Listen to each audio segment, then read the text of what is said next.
اگر آپ نے ہمارے چینل کو سبسکرائب نہیں کیا ہے تو فوراً سبسکرائب کر لیں اور ویڈیو کو لائک کریں اور شیئر کرنا بالکل نہ بھولیں۔ دو صحابہ کرام انڈونیشیا میں آئے۔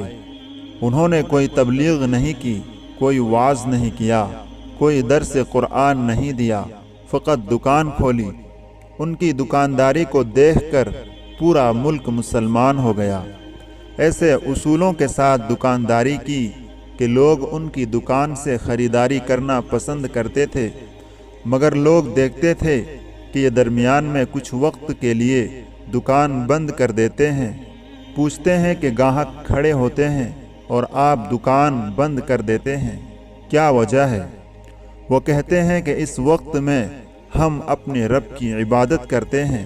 پھر پوچھتے ہیں جی آپ چھٹی کیوں کرتے ہیں؟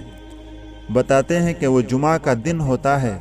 لوگوں نے کہا اچھا، تمہیں دکانداری کے یہ اصول و ضوابط کس نے سکھائے؟ انہوں نے کہا یہ اصول و ضوابط ہمیں ہمارے نبی صلی اللہ علیہ وسلم نے سکھائے تھے۔ وہ کہنے لگے اگر انہوں نے آپ کو سکھائے تھے تو آپ ہمیں بھی سکھا کر اپنے جیسا بنا لیجئے۔